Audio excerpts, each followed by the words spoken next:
walk beside them, spiritually speaking. In chapter 11, uh, we're going to find that God has not thrown them away necessarily, even though they rejected him. So he'll start out by saying, I say then, God has not rejected his people, has he? May it never be. I too am an Israelite. And so what Paul does is he uses himself to prove that guess what? God hasn't thrown Israel away. A descendant of Abraham of the tribe of Benjamin, God has not rejected his people whom he foreknew. Or do you not know what the scripture says in the passage about Elijah? How many of you read this, by the way, chapter 11? If you read chapter 11, did you find your way to the 1 Kings chapter 19? That's what he's about to get ready to talk about. It's going back into his background, his genealogical background, and he's going to find this figure named Elijah. And you'll find him there.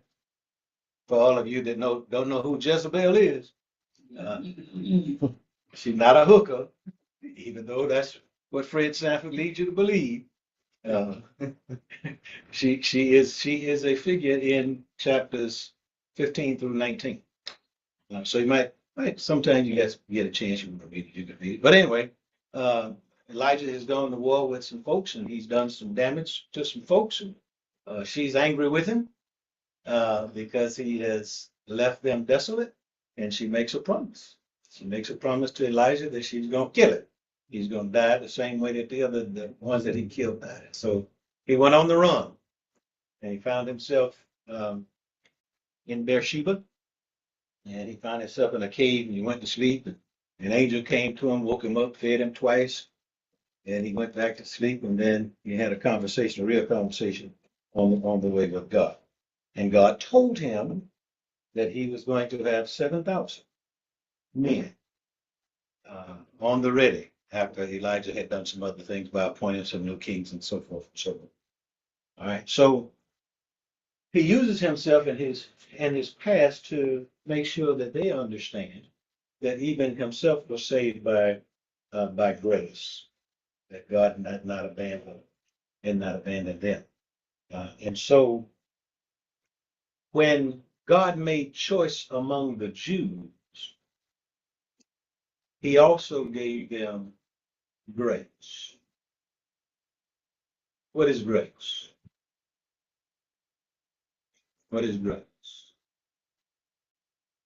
Hope. Give us something you don't deserve. Hope is what you get that you don't deserve. Absolutely. And so what they deserved for rejecting God was, guess what?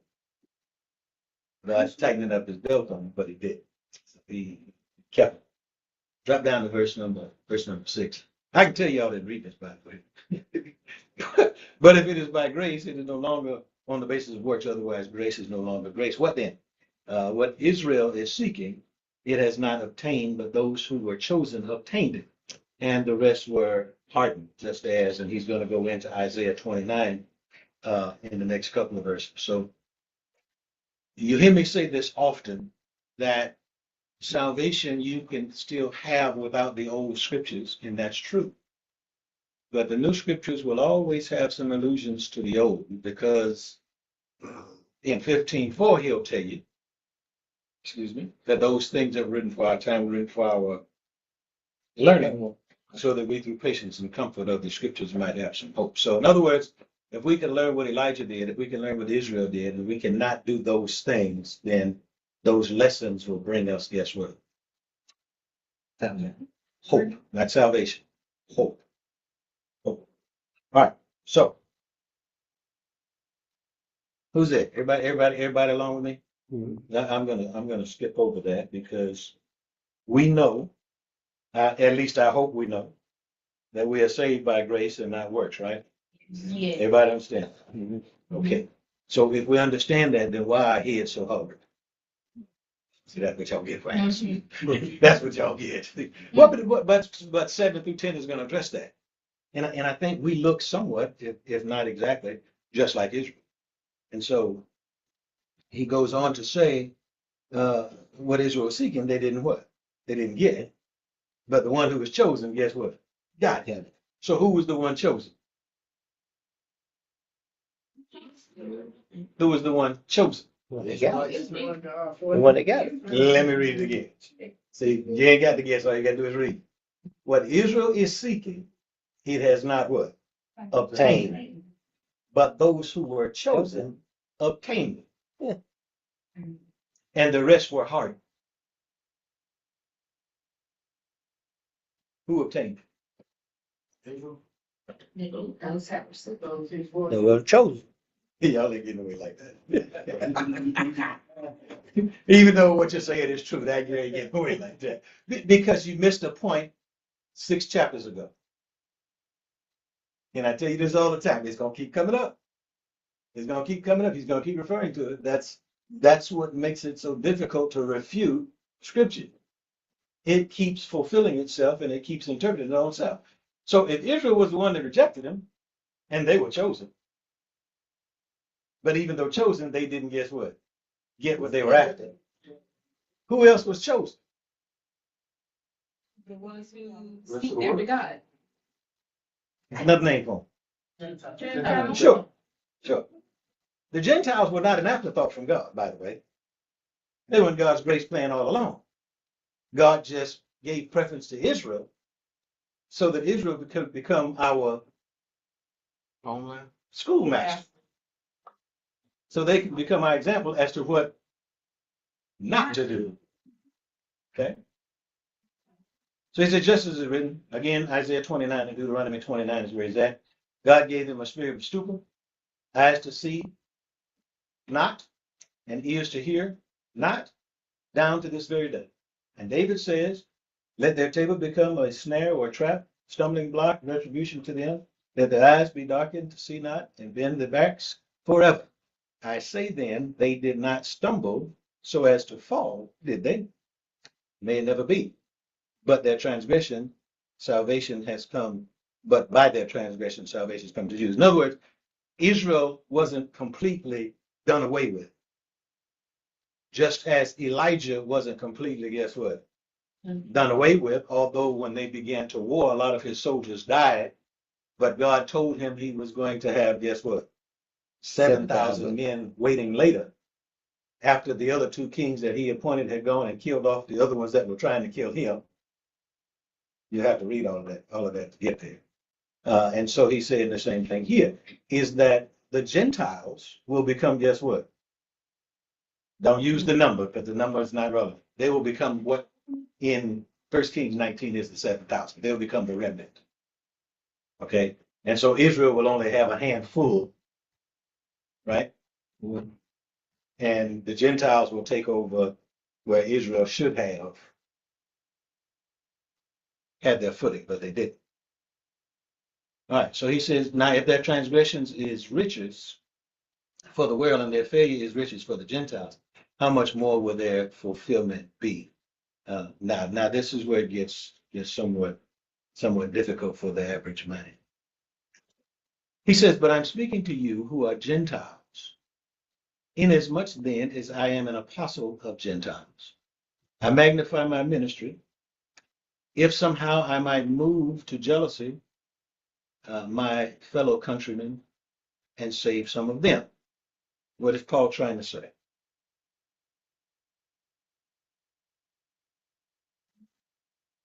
What is he trying to say?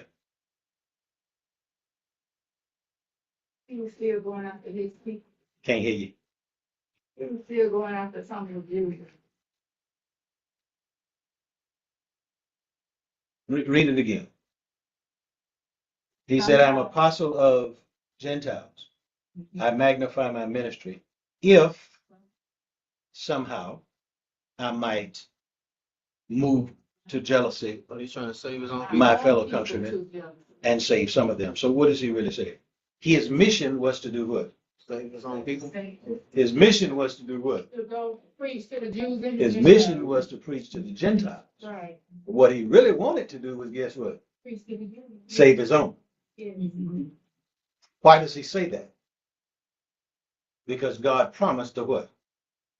The remnant. Not all Jews were going to be saved, but there are some that were still eligible to be saved if they would obey the Grace. The gospel of the grace of God. Yeah. So he says, if their rejection is the reconciliation of the world, what will their acceptance be? Life from dead? If the first piece of dough is holy, and the lump also is holy, and if the root is holy, the branches are holy too. But if some of the branches were broken off, and you, being a wild olive, were grafted in among them, became a partaker with them of the rich root of the olive tree, do not be arrogant toward the branches. But if you are arrogant, remember that it is not you who supports the root, but the root support who? You. You will say then, branches were broken off so that I might be grafted in. Quite right. They were broken off for their unbelief, but you stand by your faith. Now anybody know anything about an olive tree? Or any kind of tree? We'll just use a tree picture. Because if we get too far into it, well, what happens if you break the branch off of a tree or a limb off of a tree? Somebody said it dies. What dies? The branch dies, not the tree, but the branch dies. Okay, very good. What happens after the branch dies if you try to reconstitute the branch?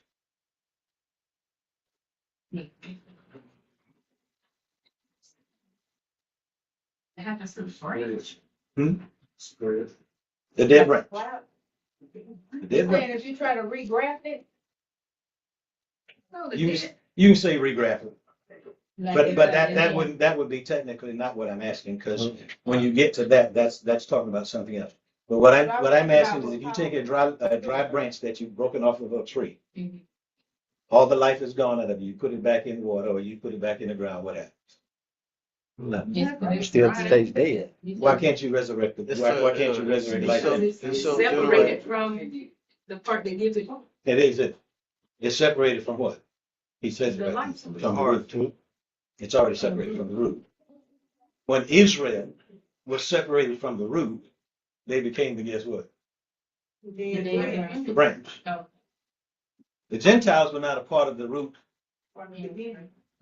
So what had to happen? In order for us, she used the word back there, grafted in. Grafted in. In other words, you can't take my limb and put it in there. Something else has to happen. If you die, kill off something. Something else has to happen before you can do that. So he uses the word grafted. When you get burned and somebody take a piece of meat off your butt and they put it on your arm, guess what they're doing? But it doesn't automatically, guess what? Something has to happen. It doesn't automatically. That first. Well, it's already there when you put it on your butt. What you mean. That's what I'm talking about when you put it back on your arm. It doesn't just automatically become alive. Y'all don't get that. How many of y'all sew? Never mind. I ain't gonna ask that. I was gonna say sewing or cooking, but I haven't been asked neither one of those. We're in a different space and time. But what has to happen is the skin and the other skin together have to make the dead piece. Guess what? Wow. Guess what happened with Christ? He rolled. That's why Peter says in another text, he says that you obeyed the engrafted word which was able to save your soul. In other words, the word had to be sown into you because it wasn't, guess what? Given to you. Okay. So now when the grafting comes, the two of you now become one and the same. So Paul would say later, he says, I tell you a mystery. But when I speak to you concerning Christ, because of grafting, I'm also speaking to you concerning guess who? Sure. Everybody in this room. Because guess what we now are? One and the same. You know, the technical term earlier in chapter 3 and 4 was heirs, fellow heirs, joint heirs. Yeah, we are part of that body called, don't worry about the rain, it's okay. God got that happening. We're part of that body because of grafting. But the grafting is, guess what? Luke 11. It is the word of God that has been sown into the mind of his people. What did Israel reject? What did they really reject? The word. What did Israel reject? They did. They rejected the law. They rejected the commandments. They didn't reject God himself. They just wanted, guess what? Another God in his place. So when you start reading this stuff and your mind opens up, you hear a lot of things that you already know. You just don't know you know them that way. So when you get in there, that's where the guess what? The grafting takes place. And that's why Peter says it's not to put away the filth of the flesh, but it's the answer to a good conscience based on the resurrection of Jesus Christ. It's what you, Romans 10, it's what you heard, that you believed, that you're now saved, that's making you do something. Hope y'all get this. Okay. So they didn't stumble permanently. There was a few of them that still made it and can still make it today. But salvation finally got to the Gentiles through, guess what? Through Israel's faith. Now, Paul calls us, guess what? Spiritual Israel. He calls us spiritual Israel. Why does he do that? Because we're the root offspring of who? We're the root offspring of who? Yeah. You look confused. No, I was going to say after 25 years, you ought not be confused. I'm not confused. It's just, I was thinking about the drafting. Drafting. Yeah, if you work on a pecan farm, and when they wanted a certain variety, that's what they would do. They would take a piece off of, say, a sly tree and put it into another tree. So that would become a sly tree. And what they call it? They call it graft. Same thing, but what they call it? Yeah. They got another name. So I was just thinking, because you You said don't like being called a crossbreed, do you? that's not a crossbreed. They didn't call it crossbreed. It is crossbreed. But just thinking, we always, I think I see a lot of Now times being called a half-breed is different. in our class, nature. I always say things about nature. If you look at nature, but at the time we wouldn't think of what we're talking about now and those two things. Me watching them do the trees, to get a tree, and Christ doing the same thing with us, just in a different way. But if you're going to say that, understand it the right way, because if you say that he takes me and he takes me being Satan, and then he takes himself and he tries to crossbreed us, what do you think you get? Hey, Well, but What do you think you get?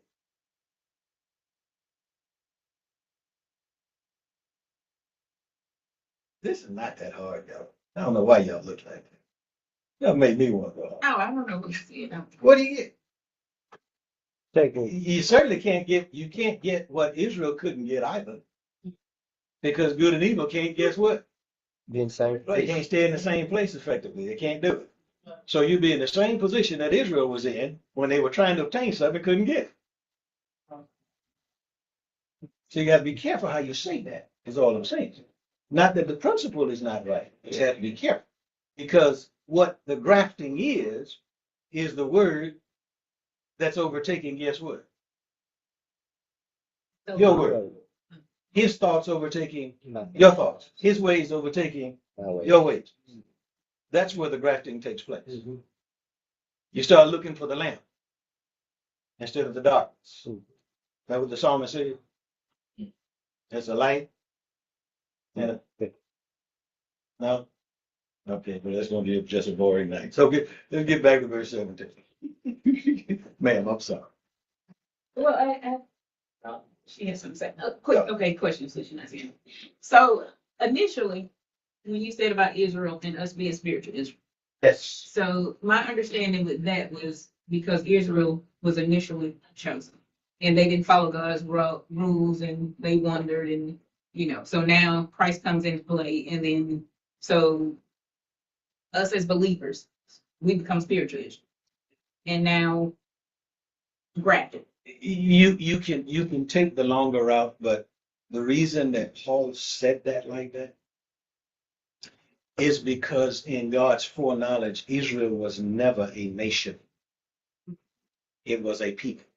Well, I just want to tie this in to I make got sure I got a good understanding of what you're saying. I got you. So with that initially, so now with the grafting, basically what you're saying is Look in at Israel. it this way. Under the old covenant, the covenant is the root. Yes, All right.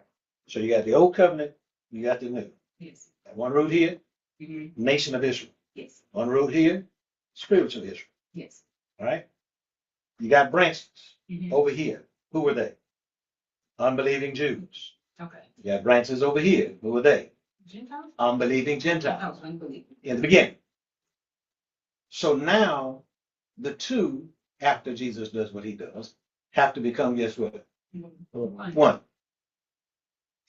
What did that, which we were going to get to for yes, was the new covenant. Now, go back to what you already know. Okay. A new covenant I'm going to make with you.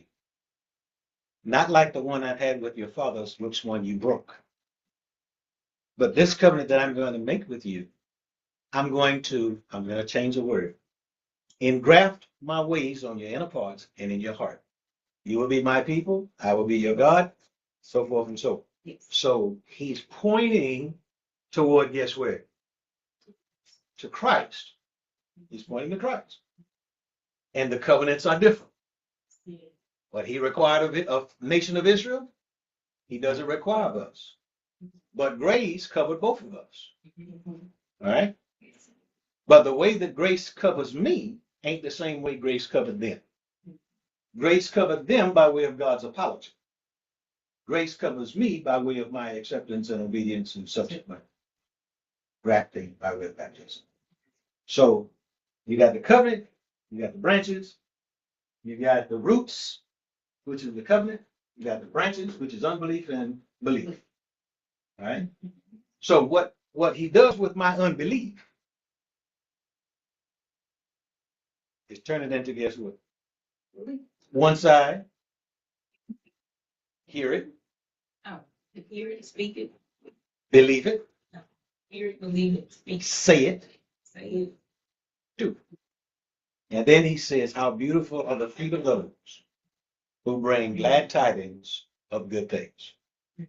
That's why when you rush through this, you don't get it because you forget a lot of stuff that's behind you, all of which applies to what's in front of you.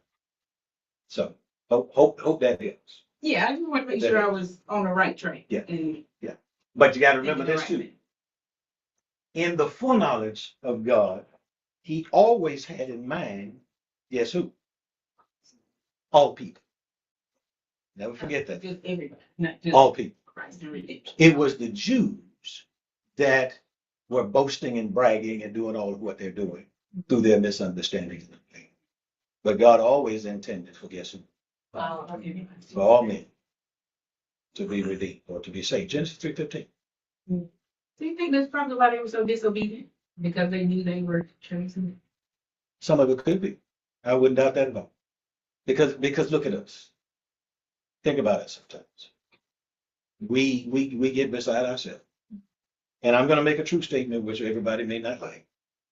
But there ain't but one people going to heaven. I don't care what nobody say. You can't take that and use that by way of boasting, lifting yourself up and doing any of that. God never intended for it to be that. God intended for grace to overshadow whatever it was about me that's important. And sometimes we do just what the Jews do. And that's not right. All right. So what's the lesson for you and I? You right on top of it. Don't ever get so proud. God got to knock you down. That's what he's trying to get to. Pride can get you in trouble with Jesus. Because we're all saved. All men are saved by what? By grace through what? Through faith. Not through your ethnicity, not through your wisdom, not on the basis of you participating in some religion. You're saved by grace, which Van told you you didn't deserve, but you get it based on your faith. And when you get there, God can restore an unbelieving Jew just as well as a believing Gentile. Okay. So what's the real warning so far in Romans chapter 11? What's the real warning? He'd be cut off his will. Sir? That he would be cut off his will. That is true. I just want you to tell me the warning, not the outcome. What's the real warning? Warning is not to be boastful, pride, or presumption. Yeah, we could be cut off from the root. We could be cut off from the covenant of God and the promises of God if we act like this. Yes. We be cut off. Now there is a wave of so-called understanding out there that says once you're saved, you're always saved, and I'm not at all ashamed to say I don't believe that no more than I believe there's a man on the moon. There are conditions to salvation. One of them is to be faithful. That's a condition. If you stop being faithful, guess what you do? You cut yourself off from the root. If you start acting like Gentiles again, guess what we do? We cut ourselves off from the root. We have to live through grace. And if that doesn't mean anything to you by now, get you a piece of paper, write the word grace on it, never let it leave your eyesight. It'll remind you how to stay in your place. All right. Question. Answer. No. I always do it just to make myself happy. Hello. I know it's going backwards, but with Israel, did they know about grace? Or did they know of grace? They had more examples of grace than you and I do. Starting with that. They knew. But I'm saying, did they know it in the sense that we know? They knew. They knew it better. You know how I know they knew it better? Because we know it by faith.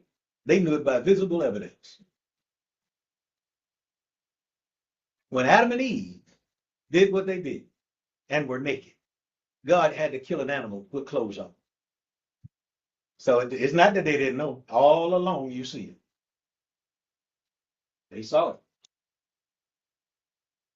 Hey, when God told Abraham to kill his boy, what did he do? He got an animal to substitute. There's grace all over the old covenant. It's like you can't miss it. It's in Noah's day, it's in Moses' day, all the way up to Jesus.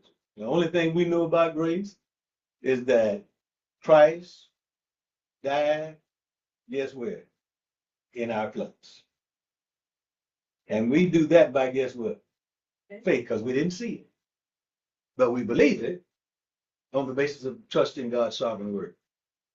But you didn't see it. So now you answer your question. You answer your own question. If they saw it. But I'm saying, even if they saw it, but did they know that it was grace, or what did they see it as something else? Why did they have to? Why did they have to? I mean, Why do you have to see grace as something else? if we're talking about how Israel responded to God, It's the same way with us. We respond to God the same way. Don't absolve us from this. We are no different than guess who? We just dress it up and think we're smarter than the situation is. But we know what grace is, don't we? Yeah. Man just told us, just in case you didn't know, God giving you what you don't deserve. And you're just as disobedient, and I'm just as disobedient as Israel. So you can't go the route you're trying to go. They knew. They knew. Yeah, and I think about too, when they had to go once a year to take that sacrifice. Absolutely. They They knew. can be rolled up another year. They knew. There ain't no doubt in my mind they knew. Just like ain't no doubt in my mind everybody in this room know what that is. Yeah. But because we don't keep it right here, guess what we do each and every day? We walk by sight. That's what we do. And guess what that nullifies? Chapter 9. It nullifies the grace of God. So I hear what you're asking, but I want you to answer your own question. Because you're trying to justify for Israel. No, I'm not just. I'm just Well, that is a way of trying to justify for them why they responded the way they did. But it wasn't that they didn't know. And it wasn't all of them. It wasn't It all. wasn't all the No. Jews. No, and that's part of chapter 11. There was a remnant of Jews who obeyed, guess what? God's terms. So if they knew, it always amazes me that when you read the story of Noah, and by conservative calculations, you're talking about well over 1 million people in the known world at that time, that only 8 of them knew what God said. That's a stretch. Okay. That's a real stretch. Yeah, because guess who was in that number that were not saved? Church folk. No, Noah was not the only preacher around. Okay.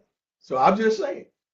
And so by the time you get, and it's an interesting question that you ask, you're just trying to justify something, at least in my mind. You're trying to justify something for them. But what's interesting, by the time you get to Jesus's discourse with John, and Jesus turns around and says, few there going to be thereat. Nobody ever recognizes that the way you just asked it. Because we think, guess what? Just like the Jews did, everybody was going in. No, that's not the case at all. And if it is, God is a liar. And when he lies, you can tell him that. I'm just not willing to do it. I'll let James Hall do it. Verse 25. Nah. He said, Paul, one of Paul's favorite statements, he said, for I did not want you to be, in the King James, it says, ignorant, brethren. But y'all don't like that word, so Adrian, it's uninformed, of this mystery, so that you will not be wise in your own estimation, that a partial hardening has happened to Israel until the fullness of the Gentiles has come in. And so all Israel will be saved. Now, did y'all hear what he just said? Yeah. Who is all of Israel that will be saved?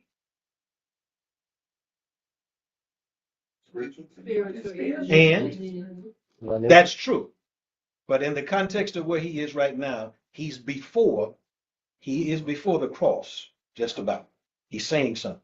Because remember, he's going to go down here in just a minute. He's going to go back to Isaiah in verse 26. So he's saying something. That remnant and us will become spiritual Israel. But you can't leave out the remnant from the nation, because those are the believing ones. So they become a part of that group that you're talking about. And so he says all of them will be saved. The deliverer, that's God, will come from Zion. That's heaven, just in case y'all don't know. He will remove ungodliness from Jacob, not Jacob the person, but who is Jacob? Israel. This is my covenant with them when I take away their what? In other words, what God is saying, and I'm going to vindicate that remnant by removing, guess who? The leaven. He's going to remove the leaven, and he's going to keep the rest. From the standpoint of the gospel, they are enemies for your sake. But from the standpoint of God's choice, they are beloved for the sake of the fathers. For the gifts and the calling of God are irrevocable. Irrevocable, James. He can't lie. You said that. I'm just helping you out. For just as you once were disobedient to God, but now have been chosen, or shown mercy, because of their disobedience, so these also now have been disobedient, that because of the mercy shown to you, they also may now be shown mercy. For God has shut up all in disobedience so that he may show mercy to all. So in other words, because of Israel's failure, the Gentiles, guess what? Were shown mercy. How do you define it? Get what you don't deserve. That's grace. Give you what you don't deserve. Get what you don't deserve. The Gentiles got it. Now that the Gentiles have mercy, guess who else gets it? Israel. In the beginning, Israel was chosen, right? Mhm. Gentiles had to be proselyted in. Now, because of the gospel, the Gentiles, Mhm. and guess what? Mhm. It's reversed. He said it's reversed. It's reversed. The mercy was shown to them, now it's shown to us. If they want the mercy, they got to get it through, guess what? It's sitting right there in front of you. You got to get it through the gospel. Yes, ma'am. Don't get confused back there. So, would Esau be considered a Gentile? Speak up. Will Esau be considered a Gentile? No. He was the offspring of who?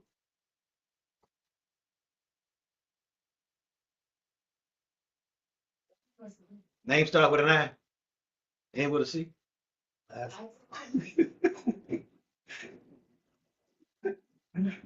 Now, the question that you're not asking is what Esau became.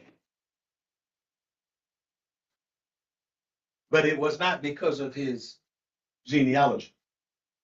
It was because of his mistreatment. He became Edom, the Edomites, and they were always warring factions against guess who? Israel. And that's who you see on TV today. Oh. Y'all can call them by whatever raghead name you want to call them, but that's exactly what you have today. Yes, sir. If we go back to Noah. Yes. No, when Noah met a preacher, Yes. A drunken one at that. he still would think that at least one person would have listened to him. You really do. Besides His family. You really do. But if you take all things in consideration, and it were me, if I were doing what they were doing, I would have a hard time here too. And also remember, it had never rained before. So part of his message was God is going to send rain from the sky. So I ain't really got nothing I can.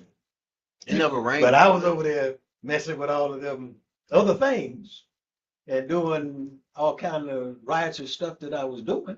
You know, once you get that far involved in sin, it's hard to hear God. But you would think, It's hard to hear. even in the same process, Just one. they doing. Well, remember now that before you go, there is a text. I got to remember where it is, where the question was asked of, was it Isaiah? When God asked him, no, it wasn't Isaiah. I think it was Jeremiah. He asked him to find one man. Then he asked him to find three. God, just find me one that's righteous, and I will not destroy the city. Guess what he couldn't do? Couldn't find. We get that far. Maybe not anybody in this room, but people get that far. They get so involved in worldly lust. I don't care what nobody tell them. They ain't gonna believe it because they enjoy what they do. Yeah. But I was gonna say, with Noah and him, even if they were doing what they're doing, everybody doing what they're doing, but he was adamant about building this big old vessel, and people saw him doing it. You would think, like I say, other than his family, somebody, if he's that, You just gonna make me do this, ain't you? yeah, You're just a glutton for punishment, James. James, you have seen me lead a song for 24 years. You have not changed. yeah, but Okay, so don't pick on them. I'm Just make it relevant to us. Just make it relevant to yourself. Because then you can get an understanding. You can't keep looking at what Noah and them did when we're doing, guess what? The same, The same thing. We're just not calling it the same. what we're picking on. But it's the exact same thing. Exact same thing. You ain't been no boat though. Huh? You ain't been no boat though. I am building a boat, but it's a spiritual boat. Yeah. It's called the church. That's it. Well, you the one said I wasn't building no boat. I'm in the church. already in That that makes boat. it worse. Oh, That makes it worse. So you stick your whole foot in your mouth. uh-huh. Yes, ma'am. I'm sorry. I thought you had your hand up here. I'm sorry. Okay. So, so he says in verse 25, he says, here's this mystery. And what's the mystery? What's the mystery? You don't know. Huh? Still, you don't know. What's the mystery? Unknown. Something that's been hidden, that's now being, guess what? Revealed. Revealed. Revelation is the opposite of mystery. I tell you a mystery. When I speak to you, I'm speaking concerning Christ and the church. The mystery is that the church and Christ are, guess what? One and the same. Yep. One and the same. Okay? So he says, here's this mystery. What's the mystery? James is all over it. Nobody could figure out why Israel, and we still can't, why God had to harden their heart. Nobody can figure it out. Because to the average mind, guess what they should have done? They should have just been obedient. But guess what? James's argument is they just didn't know. But the fact of the matter is that you can hear something come from God until God gets tired of telling you. And then what God does is he hardens your heart so that you can believe, but guess what? A lie. That's your punishment, folks, for being hard-headed. Eventually, he said to Pharaoh, after 9 times, I'm tired of fooling with you. You don't have to believe. And each time, well, maybe not each, but a few of the times on the tail end, guess what Pharaoh did? He acted like he believed. Mm. And then he turned around and guess what he did? Now, James Hall, if you telling me that's not us, I'm going to slap you myself. That's exactly who we are. We get in hot water. We tell God we ain't going to do it no more. And we be all right for a month or two. Yeah. And then guess what? As soon as somebody turn their back and they ain't watching you, do the same thing. Bring back. No, I don't know about that. But now, how long did their hardening last? Let me see if y'all picked that. To the Gentiles and community. That's exactly right. Until the fullness of the Gentiles came. The hardening stayed the way it did until the messenger, Paul, started saving, guess who? The Gentiles.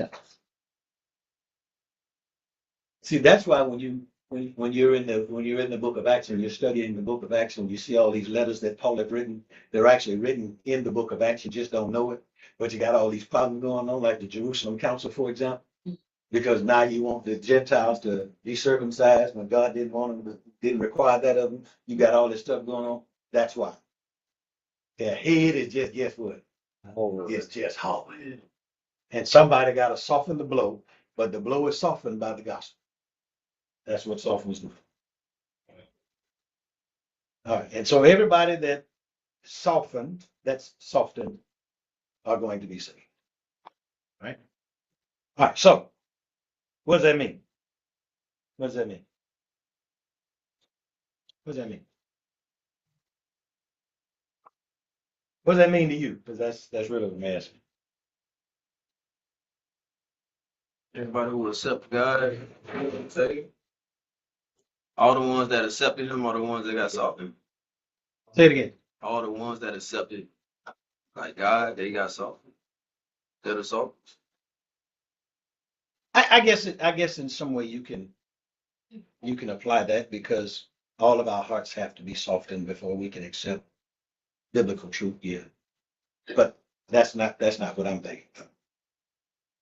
I'm thinking about everyone who has entered into the new covenant of God, because everyone we can get in there through teaching and belief. Those new covenant people are the ones that's going to be guess what? Thank you. And that's what God said in Jeremiah. He says, to those people, no more will I remember your what? Sins. I will be Y-O-U-R, God. Y-O-U will be M-Y people. He's very specific about this. Yes, sir. So earlier, I don't know if it was you or Miss Gail, but one of y'all said, so Israel was underneath God's covenant, right? The old covenant. The old covenant. They were. And you said that he only recognized the people of Israel and not the actual. He has always only recognized any people. I don't want anybody in here to get caught up in the nationality Israel. Because Israel was guess who? Jacob's descendants. So if you get caught up in Israel as a nation, then you begin to have the same theology that some sectarians have. And that's the wrong theology to have. He was always looking forward to having a people to capture as his own, not a nation. A nation.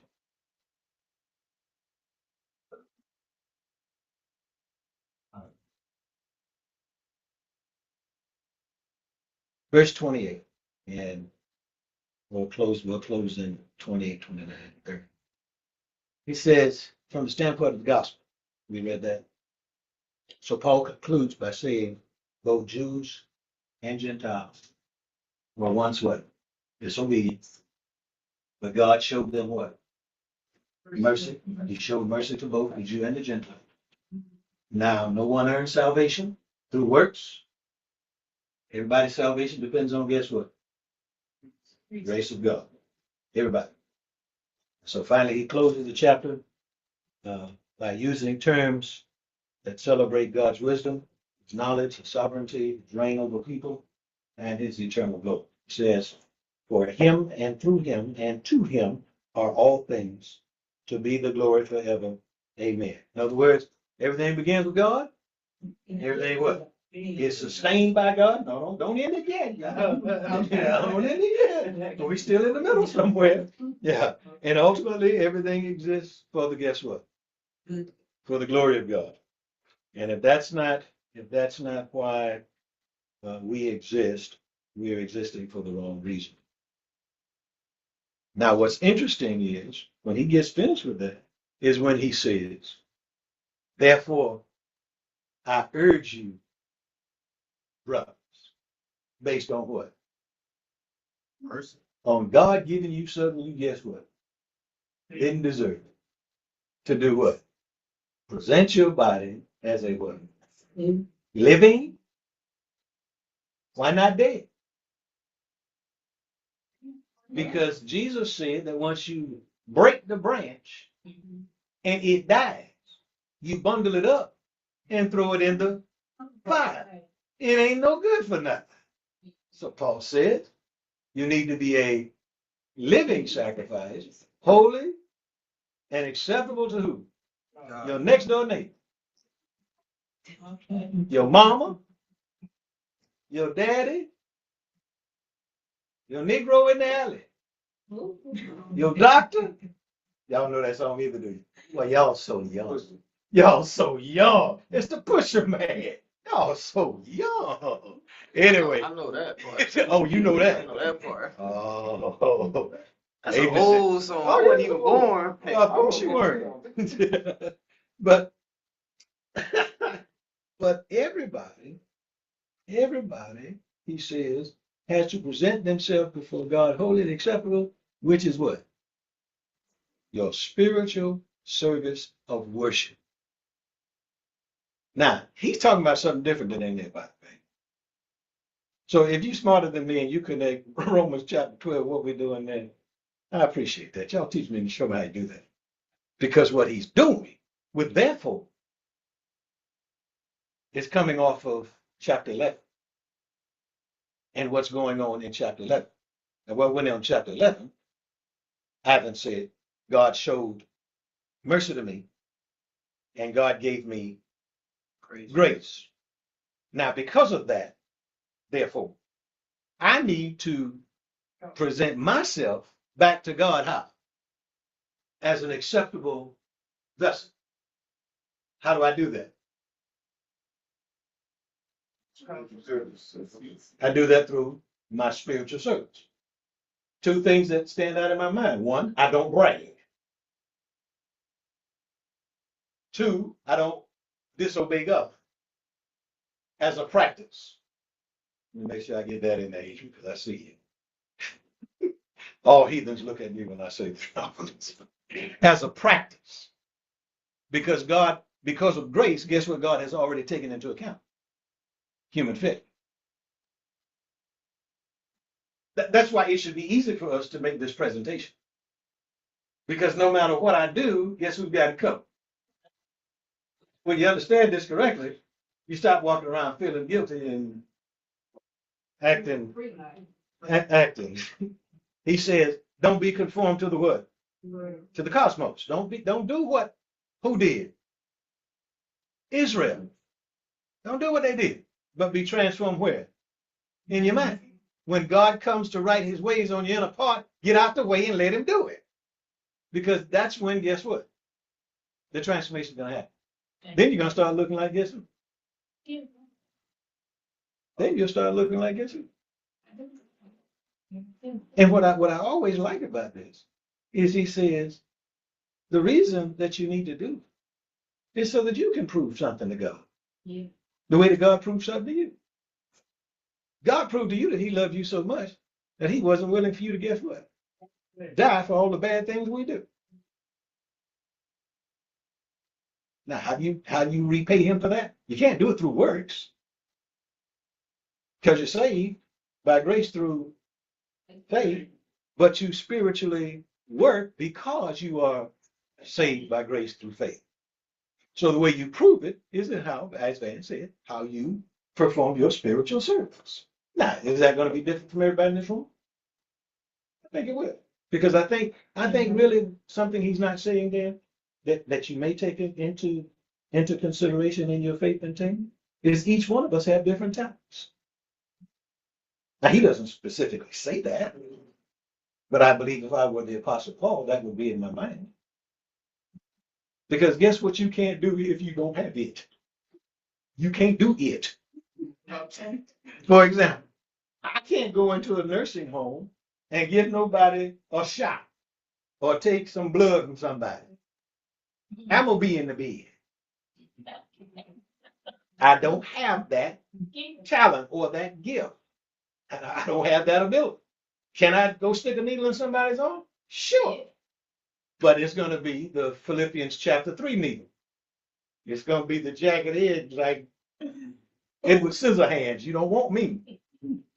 You want somebody who is a lot more compassionate and caring. You want me fooling with you. So I think in Paul's mind, and this is just in my theological container now. So take it however you want to. He's also embracing the idea that he's presenting to the church at Corinth in chapters 12 and 13 when it comes to spiritual gifts. Some things, some folk in the church get what? You can't prove it to God because he didn't give it to you. You can't. You might try, but it'll always end up yourself. Unacceptable. For example, when you give to the Lord monetarily on Sunday, and then you leave here talking about your light bill, you really know what you should have done.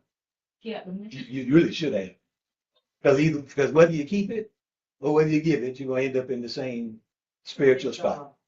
Yeah, and a lot of people use that as guess what, as an excuse for not giving. But I can tell you, and I know this will hurt your feelings too. But anybody in this room that gives back to God less than what God gave to you, I hate to be you. I really will. Now, don't be like James and start asking about all these other dumb questions like, what is 10%? I ain't trying to do that. What I'm saying to you is, when you look at the price that God paid for you to live, what your return to him should be, and ain't them little pennies you call yourself giving him back. And eventually, guess what he's going to do? He's going to close the storehouse. Just a matter of time. Yeah, we've talked about you. We do that when you're gone. Cause love will make you do that. Any questions? Chapter 12 is going to be good, by the way. Well, all of them are good, but chapter 12 will take all of everything, because after that, he's going to start descending in the letter, so to speak. But chapter 12 is going to bring all of 1 through 11 together. And I would hope that somebody in this room will read that at least one time. Because it will edify you if that's what you got. No questions, right? No questions? Yeah, I know. How you do that? What? How you do that, man? You bad. Anybody? That's good. We should have said that on. It was, What? one, I guess, about service or something. Dropped off. All right. If y'all don't mind, Jane, leave. When you leave, put the table back so Helen won't get mad at you.